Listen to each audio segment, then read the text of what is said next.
selamat datang di podcast Tanda Tanya karena apapun bisa ditanya. Oke, nah jadi podcast Tanda Tanya itu seperti tagline-nya tadi, karena apapun bisa ditanya. Hari ini gue Yoga dan juga ada Gue Diga. Nah, ada di program namanya Lintas Generasi nih. Yes. Nah, Lintas Generasi saat ini kita bareng sama Pak Asep Karsidi. Wih. Pak Asep Karsidi. Pak Asep Karsidi ini adalah pakar dari remote sensing geografi ya Pak ya. Itu apa sih Pak kalau kita boleh tahu? Nah, bentar sebelum ke sana nih, Mbak Diga nih, Pak Asep. Nah, jadi di podcast Tanda Tanya hari ini kan tadi Bapak seorang pakar remote sensing geografi, ya kan? Nah, jadi hari ini tuh saya pengen ngebahas soal ada kaitannya sama hujan-hujan gitu lah Pak. Karena kan kemarin sempat viral nih dari MotoGP Mandalika yang ada yang ada si pawang-pawang kan. Nah, jadi nanti kita pengen ngebahas soal itu juga. Nah, tadi gimana Mbak Diga? Iya, boleh diceritain dong Pak Asep, apa sih itu pakar remote sensing geografi itu Bapak? Wah, ini salah pertanyaannya buat saya kalau begini. Judul pertanyaannya keliru. Jadi sebenarnya kepakaran saya itu di bidang remote sensing dan geographic information system. Knowledge-nya geografi. Knowledge-nya geografi. Jadi itu ya. Karena knowledge-nya geografi tentunya kan masalah kebumian juga gitu. Sekarang istilah masalah kebumian itu ada informasi geografi itu ini kan peristilahannya itu geospatial information tapi sebenarnya yang lebih tertantang ini kan tadi ada bicara tentang pawang-pawang hujan ya. Iya, betul. Karena kita ada keterkaitan dengan masalah kebumian. Jadi tentunya aspek-aspek yang menyangkut kebumian salah satu diantaranya cuaca dan iklim kan gitu kira-kira ya. Dan beberapa waktu belakangan ini ramai lah ya antara ada Mbak Rara gitu dengan adanya teknologi modifikasi cuaca jadi sebagai teknologi membuat hujan kan gitu kira-kira. Nah, tentunya kalau yang pawang hujan, Mbak Rara dan yang lain-lainnya itu dasarnya kan berbeda ya dengan yang kita lakukan karena kita dasarnya adalah teknologi. Basisnya tuh kita teknologi. Artinya jadi iptek lah, science and technology. Basisnya ilmu pengetahuan dan teknologi. Tapi Pak, yang tadi sempat ngebahas soal hujan ya kan. Nah, kadang tuh yang saya bingungin ya percaya nggak percaya sih ya sebenarnya gitu. Kayak pawang hujan sesimpel kayak biasanya ada acara nikahan atau nggak ada acara festival musik gitu kan. Kayak hujannya udah diusir dulu nih ke sana. Dan tapi memang percaya nggak percaya gitu loh. Kadang tuh lucunya itu. Iya nah, sih. Tapi yang pengen saya tanyain itu kan tadi udah hal beda juga lah ya. Nah, tadi sempat ngebahas soal hujan gitu dan emang beberapa waktu lalu sih saya juga pernah lihat berita soal hal-hal seperti itulah Pak. Kayak kalau orang bilangnya itu kan hujan buatan gitu-gitu. Nah, sebenarnya itu gimana sih Pak? Iya, jadi kalau Babang susah lah ya karena tidak bisa ditris secara iptek. Tapi yang namanya hujan buatan yang bersih teknologi yang kita kenal dengan TMC ya, teknologi modifikasi cuaca. Jadi sebenarnya kita tuh tidak membuat hujan. Kita berupaya memodifikasi cuaca dengan dukungan teknologi ya agar hujan itu bisa lebih cepat, lebih banyak dan seterusnya. Jadi kita memodifikasi cuaca itu. Karena teknologi hujan buatan ini itu mengikuti proses terjadinya hujan secara alami. Jadi perlu diketahui bahwa hujan itu terbentuk secara alami itu didukung oleh 3 unsur utama di alam. Pertama harus ada energi yang tiba ke permukaan, energi yang akan mengangkat massa udara. Harus ada dulu tuh energi mataharinya. tiba di permukaan, massa udara ini nanti terangkat.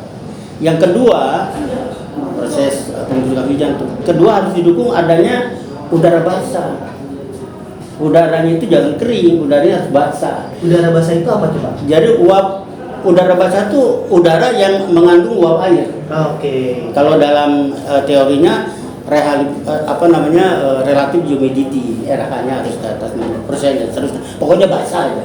Karena Anda tahu lah udara basah dengan udara kering kan. Yeah. Nah, begitu. Nah, udara basah ini kalau tadi ada energi terangkat kan. Udara basah sama mendung sama nggak tuh Pak? Nah, mendung tuh produknya. Jadi mendung itu kalau produknya. terbentuk awan jadi mendung nanti kan. Jadi udara ini kan bisa kalau ada AC terus kan kering. Kalau di udara luar kan ada uap udara yang mengandung uap airnya. Ya masih dari udara basah itu loh. Jadi suhunya tuh lebih dingin dibanding suhu udara sekitar. Udara basah. Nah, itu udara. Jadi udara ini basah, udara yang mengandung uap air. Tapi ini masih bentuk udara mengandung uap airnya. Ini harus terangkat tadi dengan energi mengangkat. Sampai ketinggian tertentu kan kita tahu makin tinggi suhu turun. Nah, pada suhu tertentu kan terjadi proses pengembunan kan. Ya kan? Dari uap basah tadi berubah menjadi uap air. Proses pengembunan. Nah, ngembun itu harus ada permukaannya, ada tempat untuk ngembun.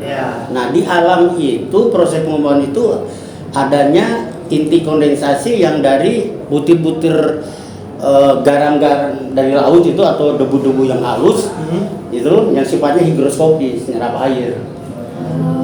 Jadi pada ketinggian tersebut ada uap basah, ada inti kondensasi nempel, terjadi proses pengembunan, terjadilah perubahan uap basah tadi menjadi butir air. Berarti kalau biar jadi itu ya antara ada garam atau debu juga gitu Pak. Jadi garam-garaman itu adalah inti kondensasi. Jadi harus ada debu-debu halus yang sifatnya higroskopis di atmosfer. Nah, si teknologi hujan buatan ini kita hanya satu hal kan yang kita kerjakan itu. Menambah inti kondensasi. Makanya di seeding kan, istilahnya di seeding itu disebar garam NaCl karena garam ini sifatnya higroskopis.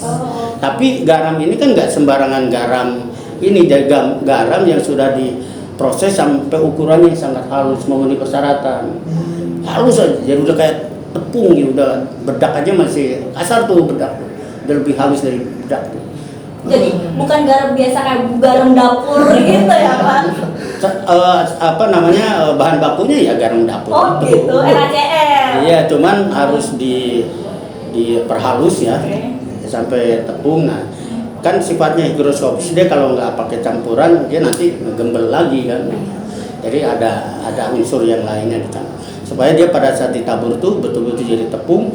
Nanti kan si uap basah itu di levelan ya, di level tertentu. Jadi itu nggak sembarangan kita seeding itu di ketinggian 100 meter gitu kan garam yang nanti yang nggak terjadi itu proses tadi. Jadi dia disebarkan di level di level di mana posisi uap air itu mulai suhunya mulai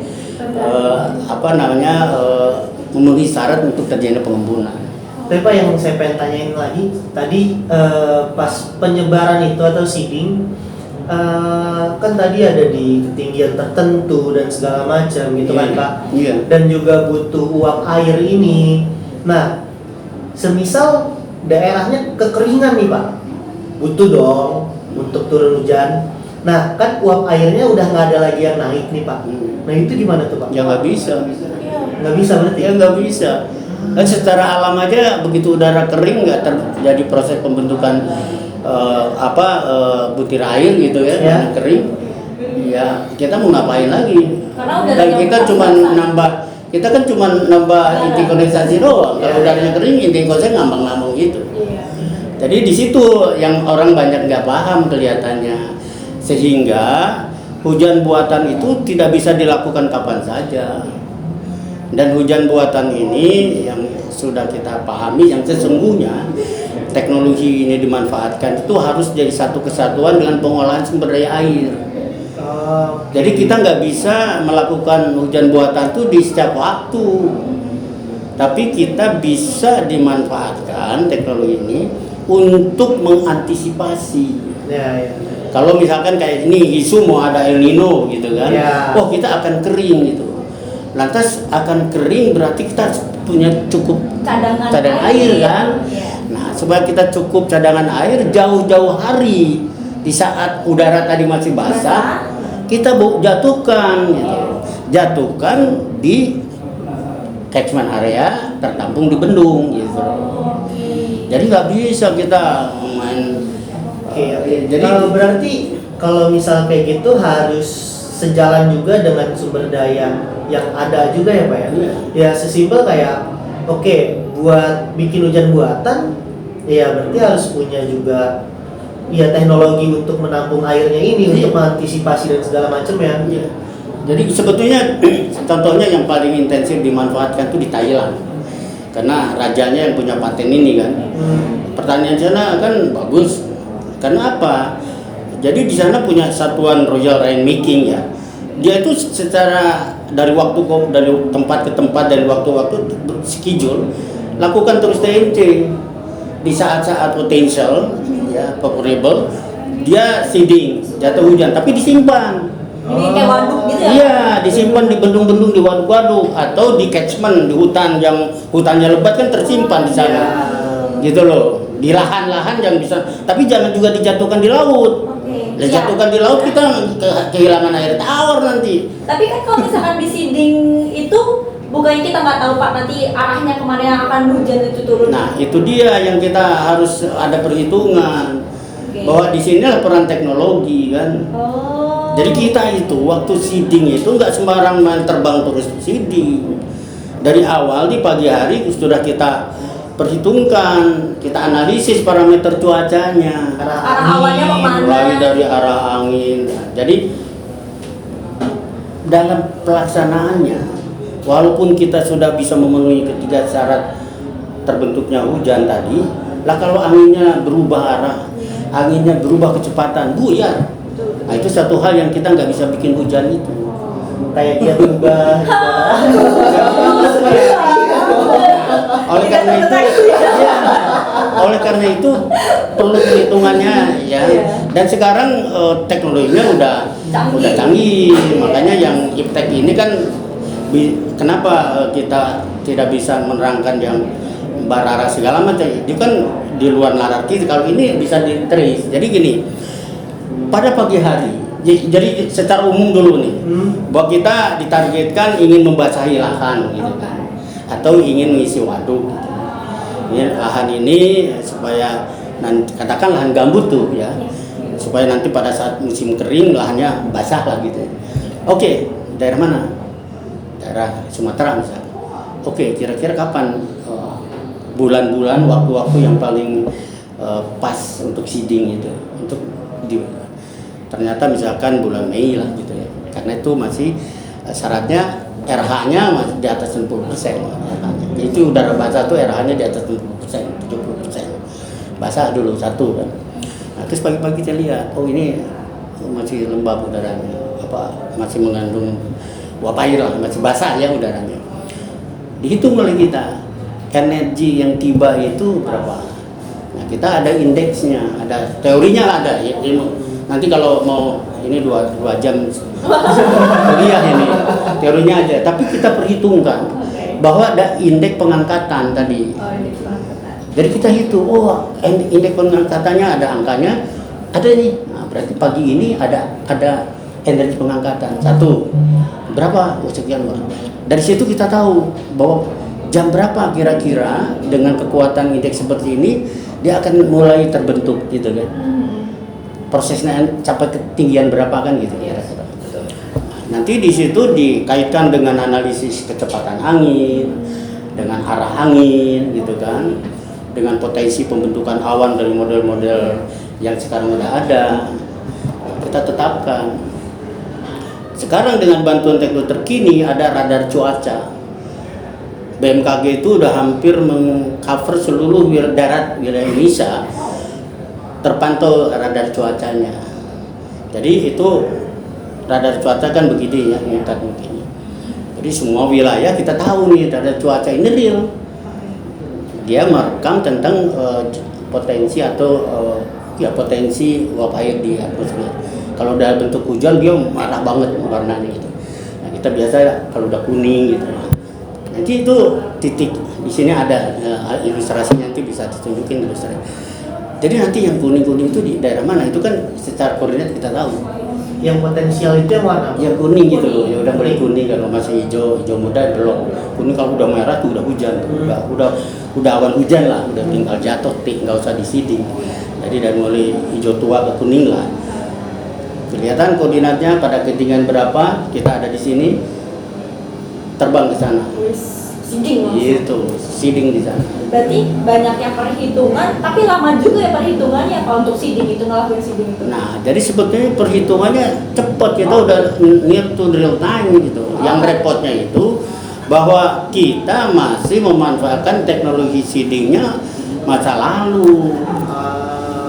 Maksudnya gimana tuh Pak? Jadi teknologi lama. masih teknologi lama, harusnya kan di-upgrade ini teknologinya ini. Ya, misalkan yang terkini itu pakai flare, teknologi flare. Tembak gitu Pak. Teknologi flare itu dia kayak kembang api ya. Iya. Iya, jadi kayak kembang api. Jadi si material seedingnya itu udah keluar bentuk asap. Udah halus banget. Nah, kalau itu kan dalam 1 kilo, kira-kira setengah kilo dan 1 kilo. Itu ekuivalen dengan 1 ton garam. Nah, bayangkan kalau kita ambil bawa 10 kanan 10 kiri, ada 20 cub kan. Itu standby di pesawat. Jadi begitu kita lihat di sini, itu loh koordinat itu. Paling tinggal pilot kira-kira dari sini ke sana berapa lama kamu. Udah, kita 20 menit bisa atau 30 menit. Semua barangnya udah di situ, terbang, rilis di lokasi yang tepat. Oke. Tapi kalau di sana gitu, wah ya Pak, belum loading bahan seedingnya, garang-garang 1 ton. 1 karung 20 kilo, bayangin aja 1 ton abus-abus ke pesawat. Berpuluh waktu minimum 20 menit, ya kan? Belum lagi terbangnya berat kan, ujung-ujung nyampe ke sana udah hilang awannya. Itu maksud saya perlu didukung dengan teknologi tadi. Jadi kalaupun misalkan masih pakai powder, garang-garang powder, ya harus kita tahu sebetulnya awan yang sekarang kita lihat bahwa potensial itu perlu berapa sih material seedingnya? Apa perlu 1 ton? Kan cuma perlu 50 kilo, kenapa nggak bawa 50 kilo saja? Iya.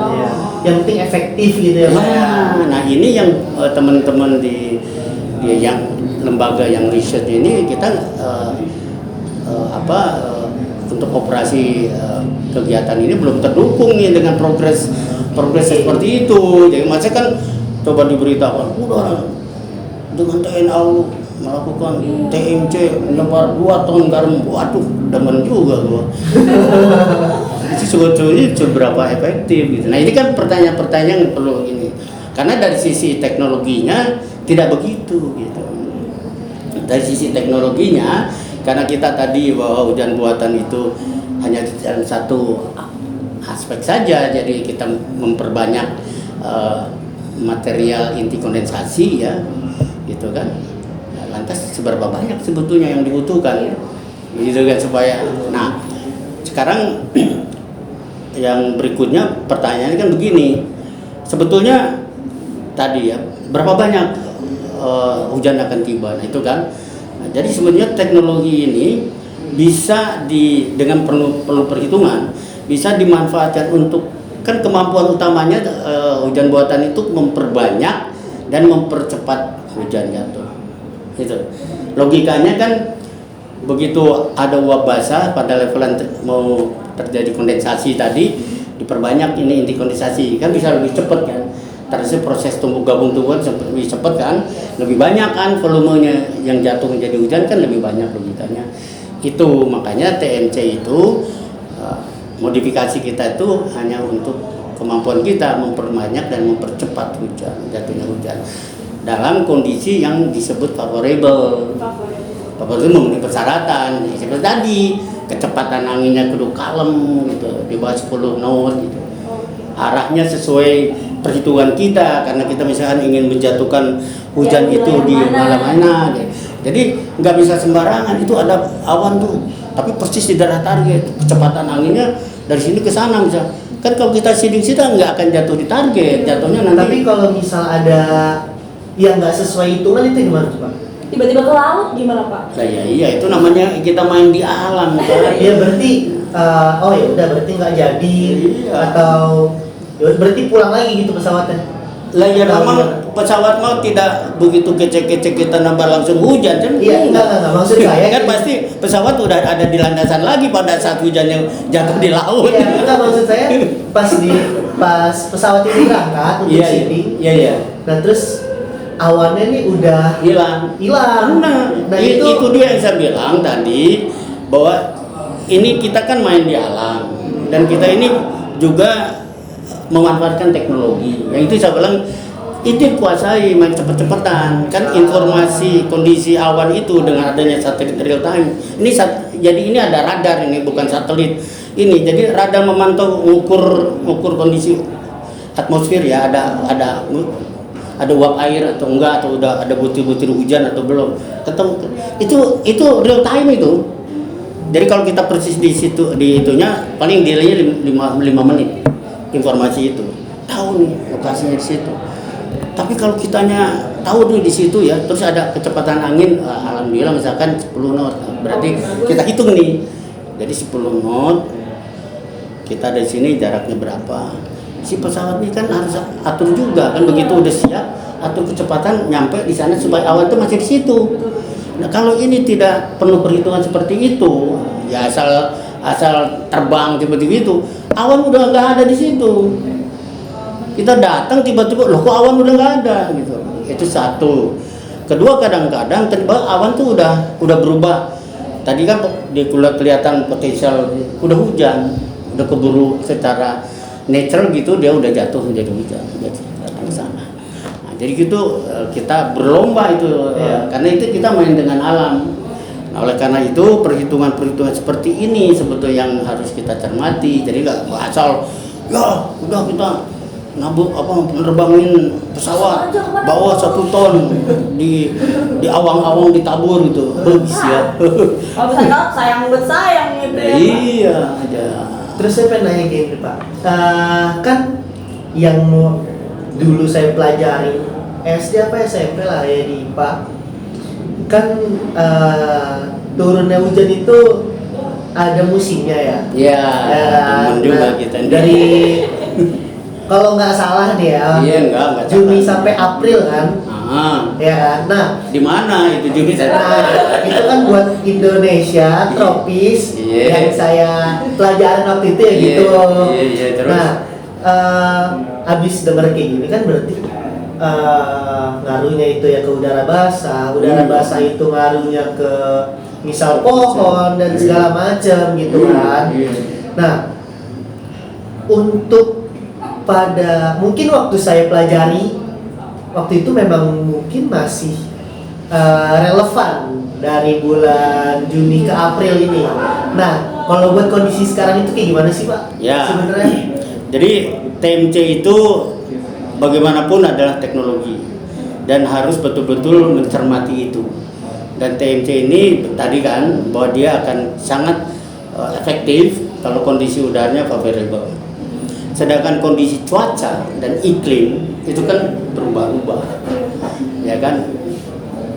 Monsoon, jadi Indonesia ini kan dipengaruhi oleh monsoon Asia dan Australia. Sekarang dari monsoon dari Australia, udara kering. Oleh bulan-bulan ini, makanya bulan-bulan ini kan kita main layang-layang, ya kan? Tapi di Jawa itu, kalau di Kalimantan Utara enggak. Makanya kita bilang di mana Jawa itu berberan nanti musim hujan. Karena itu kan monsoon Asia. Hukum itu masih ada karena matahari lintasannya nggak berubah. Monsoon itu masih ada. Jadi bulan-bulan di mana matahari ada di Australia misalkan ya, itu kan tekanannya kan jadi rendah di sana, sehingga itu monsoon Asia.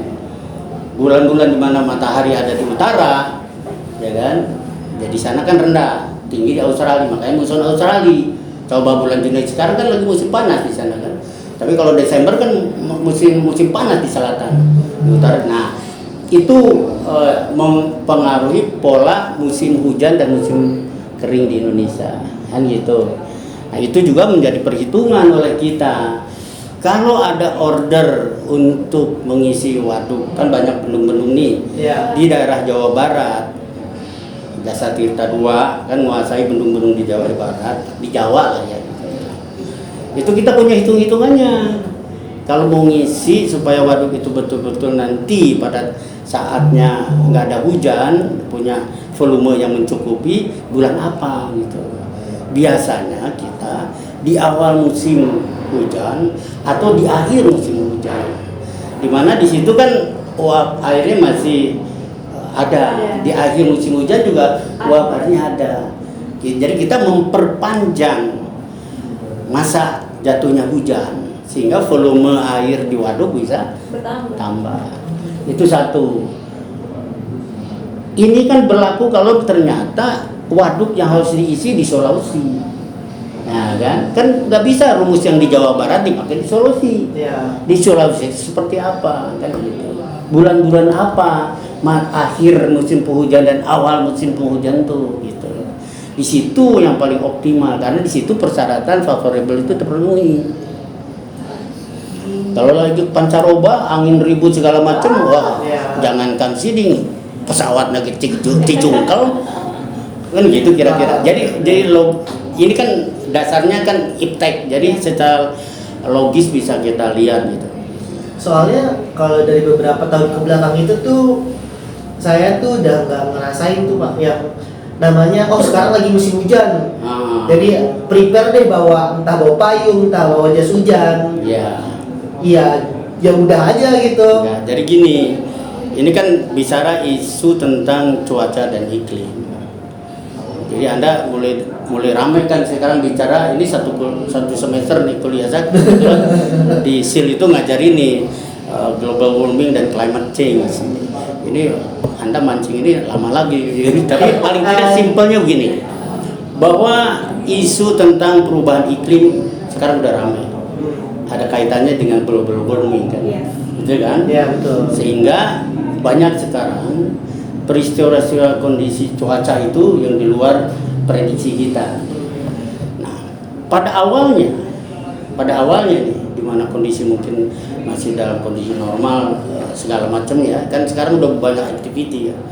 Pada awalnya wilayah Indonesia itu sangat dominan dipengaruhi oleh monsun Australia, monsun Asia. Sehingga bulan-bulan musim hujan dan bulan-bulan musim kemarau jelas. Lagi kecil kita jelas gitu kan. Tapi ternyata bahwa kondisi cuaca dan iklim di Indonesia saat ini tidak hanya dipengaruhi oleh monsun. Ada yang disebut dengan pengaruh perilaku suhu muka laut yang disebut kalau di Pasifik El Nino, kalau di barat Samudra Hindia bukan IOD. Jadi di sana ada El Nino, di Nino ya, Nino tuh wilayah Nino sana. Jadi perilaku di Pasifik sana, kalau suhu muka lautnya tinggi, ya kan? Ingat kan, suhu muka laut tinggi itu kan tekanannya rendah. Tekanan rendah, yang tekanan tinggi bergerak ke sana kan. Jadi proses konvektif terjadi tuh di Pasifik. Begitu di Pasifik terjadi konvektif, uap basah yang di Indonesia ketarik ke sana. Makanya di situ disebut El Nino. Dalam kondisi El Nino, di mana suhu muka laut di Pasifik tinggi, kita jadi kekeringan, ya kan? Sekalipun musim penghujan, ini lagi misalkan monsun Asia ya, lagi banyak uap air, dan uap airnya ketarik ke sana, tidak jatuh di kita, gitu loh. Itu satu. El Nino, fenomena El Nino La Nina kan? Tapi kalau La Nina itu sebaliknya. Ya kalau hangat di wilayah kita, di sana dingin, itu ketarik, ya gitu. Iya, betul. Walaupun itu monsoon Australia di mana masa udara kering dari Australia, tapi kita dapat asupan massa basah dari sini. Kan konvektif dari laut tuh naik, tarik kan dia. Demen kita kan, jatuh di kita. Hujan. Jadi gitu Mbak Diga. Itu fenomena El Nino La Nina. Tapi ini pun nanti kan bingung lagi tuh. Nah ini seperti sekarang nih, bisa ada artikel nanti baca. Yang sekarang nih katanya mau ada El Nino gini-gini kan, kemarin ramai, tapi kok masih gini. Saya udah dapat ininya. Nah, jadi ada satu lagi yang sebetulnya tidak semata-mata hanya itu. Indonesia dipengaruhi juga oleh pengaruh yang disebut dengan mekanisme di Samudra Hindia, yaitu indeksnya IUD itu. Jadi apa namanya? Kalau di sini kayak sama dengan kayak tadi, ya kan? Nah, jadi El Nino kuat itu kalau sama-sama hangat di perairan Samudra Hindia hangat, di sini hangat, kan tarik semua ke sana tuh. Jadi kita benar-benar kering. Nah, di situ El Nino kuat. Tapi kalau sini narik, di sini masuk, masih ada sumber dari sini. Kan ada uap dari sini. Itu satu yang membantu, ya kan? Oke. Lalu nanti 2 jam kuliah saya. Soalnya ada yang lain lagi itu jadi ramainya kondisi cuaca di kita tuh ada yang lainnya. Jadi ada NGO misalkan. Udah nanti itu aja dulu bahwa memang sekarang kondisi cuaca di kita ini tidak seperti zaman dulu. Tidak sesederhana Tidak dulu. zaman Jadi dulu. intinya gitu, kalau lunya dingin dia hangat. Masuk. Dia bisa tarik. Kalau jagonya hangat kenceng. Lego. Jadi emang nggak di alam, nggak di mana tuh ada tarik Tarik ulur Mbak ulur. Diga. Oh. Iya itu. Gitu loh. Begitu memang. Emang kita kembali ke alam. Ya, jadi yang nggak nyambung lah, tapi intinya begitu. Bahwa di alam itu kalau panas itu tekanannya rendah. Oke. Tapi kalau di dalam, kalau orang belajar fisika ya, kalau dalam ruangan suhu naik, tekanannya tinggi kan. Tapi ini Pak, mungkin pertanyaan penutup kali ya. Oh iya. Cara paling simple untuk membantu memperbaiki iklim yang bisa kita Lakukan. ya mungkin bukan ya sesimpel kayak kegiatan nanam pohon atau nggak apa gitu, tapi kan kalau nanam pohon tuh kayaknya lama banget gitu ya Pak ya. Nah, hal yang paling simpelnya aja deh, itu kalau dari Bapak apa Pak? Lu pertanyaannya berat banget ini. Jawabannya bisa 1 semester. Bentuknya hal simpelnya aja kayak Jadi simpelnya begini, karena ini kan kita menyangkut dengan alam. Ya. Jadi alam itu kita kan harus tetap menjaga keseimbangan alam. ya. Jadi selama kita terjadi dinamika kehidupan kita dan dinamika kehidupan kita tidak terkawal dalam konteks menjaga keseimbangan alam akan terjadi gitu loh. Ya kan? Global warming ini yang ditenggarai mengakibatkan terjadinya climate change itu dari mana sebabnya? Kan sebabnya dari aktiviti manusia kan di tahun 1800-an revolusi industri, banyak fuel bahan bakar, emisinya banyak gitu kan, meradang bumi teh, ya kan? Buminya itu meradang, suhunya diukur gitu teh, Panas. naik gini kan gitu. Betul. Bumi juga suhunya naik tuh dari 100 tahun yang lalu, sekarang udah naik gitu kan. Iya. Oh ternyata radang tenggorokan. Oke. Bumi juga begitu Mas. Oh, kenapa? Oh ternyata banyak yang membakar fuel. Bukan hanya fuel untuk industri, lama-lama juga ternyata hutan juga tebangin gitu. Kayak gitu kira-kira. Ada tidak seimbang. Jadi artinya simpelnya ya nggak simpel benar sih, ya susah juga. Artinya kita tanamkan aja bahwa dari masing-masing individu ke komunitas yang lebih besar dan seterusnya, bahwa kita menjaga lingkungan kita aja untuk menjaga keseimbangan alam. Tuh teman-teman. Tuh, jangan buang sampah sembarangan. Nah itu kan startnya dari individu kan. Buang sampah sembarangan tuh makanya banyak. Jangan banyak, itu kan plastik sekarang udah ditemukan banyak efek. Dulu kan plastik seru. Oh. Iya. Kan sekarang mulai. Nah kalau memang tahu sekarang bahwa plastik punya efek segala macam dan itu juga tidak bisa ini kan membuangnya jangan sembarangan. Karena membuang sembarangan tidak hanya kemudian mengganggu proses drainase gitu, tapi kan mengganggu terhadap ya tutupan permukaan juga kan, jadi banyak sampah kan segala macam dan itu bahan penyakit segala macam. Jadi kalau saya sih ngelihatnya itu aja. Jadi nggak, selama kita tidak menyadari bahwa kita ini adalah juga bahagian dari sistem bumi ini dan kita nggak menyadari kita tetap menjaga kesinambungan di bumi, ya akan begitu. Jadi kita kemana-mana juga perlu pakai botol sendiri, terus mengurangi sampah plastik, terus mengurangi emisi karbon dengan kita juga menggunakan transportasi umum gitu ya Pak ya. Dan juga kalau misalnya bisa kita tanam pohon lah ya minimal di rumah 1-2 gitu ya, masing-masing orang 2 deh gitu ya. Benar. Semoga makin banyak nih yang kayak Pandawa Group. Pandawa siapa ente? Bukan Pak, Pandawa Group itu ada satu komunitas yang emang mereka ini sering melakukan aksi sosial. Oke. Yang kemarin terakhir tuh yang Pantai di Lampung. Iya. Oke. Ngajak orang-orang juga Pak untuk Saya sebenarnya gini, penutup saya cuman nggak ada ya.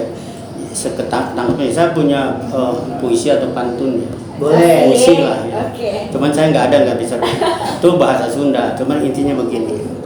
Jadi saya tuh mencoba kontemplasi ya di satu catchment yang masih banyak tumbuhan gitu. Rumah saya di kampung di pinggir Waduk Jati Gede. Dari situ saya betul-betul dibisiki oleh pohon, oleh pohon ya, komunikasi. Jadi sebetulnya yang ngeluh itu air. Jadi, dia bilang teuingin nasib diri majar mana. Nah jadi gini katanya, si air itu ngomong, lu tega banget sih, katanya lu mau begitu mencintai aku, ingin merawat kamu, karena aku ini kan bahagian dari kebutuhan kamu kan gitu. Tapi nyatanya begitu saya jatuh dari langit, biasanya tuh saya ada yang menerima dengan halus, dengan lembut, yaitu dedaunan. Tiba di daun, pelan-pelan disalurkan lewat ranting, lewat badan pohon, masuk ke tanah secara pelan-pelan. Badan saya tidak sakit, gitu kan? Tapi nyatanya sekarang yang biasa nampung saya nggak ada, pohonnya ditebangin. Jadi saya selalu jatuh langsung ke permukaan tanah. Badan saya remuk dan saya tidak ada tempat untuk pegangan. Lari pontang-panting saya masuk ke saluran. Di saluran pun ternyata udah banyak yang lainnya di sana mengganggu saya untuk mengalir. Ada kasur, ada tempat tidur dan segala macam. Dan badan saya menjadi kotor. Saya sendiri nyampe di hilir, di tempat penampungan saya terakhir, itu pun saya sudah tidak ada karena sudah dari rumah. Maksudnya rawa dan muara sekarang kan rawa-rawa tempat dia parkir terakhir udah nggak ada. Ya akhirnya bagaimana? Kami tidak ada tempat penampungan, akhirnya jadi banjir. Kami melebar kemana-mana, mengambilkan banjir yang disalahkan ke kami. Banjir itu, padahal kami itu sangat menantikan menantikan dedaunan yang menerima dia dengan halus. Itu dia. Jadi sangat menantikan perawatan atau ya penerimaan yang itu. Air itu ngomong ke saya begitu, sedih nggak tuh? Karena tanamannya dia tebang-tebang di sungai udah orang buang sampah nggak berkerumun di sungai. Iya. Mau ngalir kemana lagi? Di hilir dia bermuara udah nggak ada buat nampung karena hilirnya itu udah jadi pemukiman. Nah dari situlah kenapa saya tadi bilang bahwa bagaimanapun kalau dibilang tadi yang paling singkat ya kita tahu diri lah untuk polisi kepada diri kita sendiri, jagalah keseimbangan alam. Oke, berarti intinya ya kita harus sama-sama jaga alam, jangan buang sampah, sesimpel paling mudahnya itulah. Iya benar. Jangan buang sampah sembarangan dan Apalagi banyak wilayah-wilayah juga yang bahkan air itu tuh sangat berharga loh, dan Ya, kita betul. malah banyak juga sebagian besar dari kita yang justru buang-buang air secara wah brutal lah gitu kan, maksudnya boros gitu. Oke, Pak Asep, terima kasih buat waktunya. Sama-sama. Saya bingung nih. Semoga bermanfaat juga obrolan Insyaallah, kita insyaallah. ya kan. Ya, nah, mudah-mudahan aja lah, saya nggak ngerti ini nanti. Kawan-kawan. Oke teman-teman, terima kasih udah nonton podcast Tanda Tanya di Lintas Generasi bareng Pak Asep. Oke, Apa saja bisa ditanya. belum. Belum. Sabar. Oke, sampai jumpa di podcast Tanda Tanya selanjutnya. Podcast Tanda Tanya. Apa aja Apa? bisa ditanya. Siap. Dadah. Terima kasih, sampai jumpa.